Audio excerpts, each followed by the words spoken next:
Conservas e aceites maridaron á perfección as propostas gastronómicas que esta mañá levou a escena o chef Miguel Mosteiro no restaurante Miramar Praia de Boiro. Receitas como allo branco con berberecho e hojiblanca ou empanada aberta de zamburiñas con picual, nas que as distintas variedades de aceite aportan valor engadido ás conservas elaboradas co mellor do noso mar. A terceira receita que vamos a facer vai ser unha ensaladiña fresca de guacame con mexillón escabeche, tomatitos escabechados e unha emulsión de verduras escabechadas. Vale, iso vai rematado con uns brotes acompañado co aceite e hojiblanca.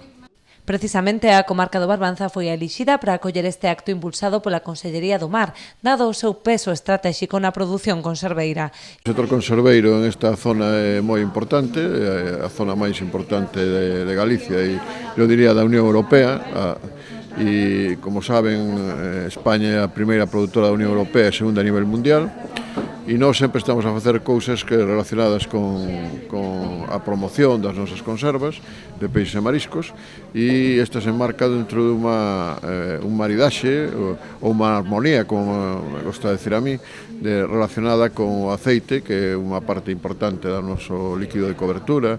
E ademais de dar esa cobertura, o aceite pode aportar un sabor diferente ás conservas, segundo as distintas variedades que se utilicen para a súa elaboración. Nosotros somos uno de los proveedores más importantes de la conservera gallega, que es la segunda a nivel mundial. Entonces lo que queremos hacer son unas jornadas para ver si vamos a sacar a lo mejor un cupás con más aceite de oliva virgen extra o intentar jugar con los monovarietales en los tipos de conservas. Igual que utilizamos un tipo de monovarietal para cada tipo de plato, si es un pescado utilizamos un hojiblanca, si es un pulpo un picual más adecuado, pues también en las conservas, ¿por qué no utilizar los monovarietales de abril?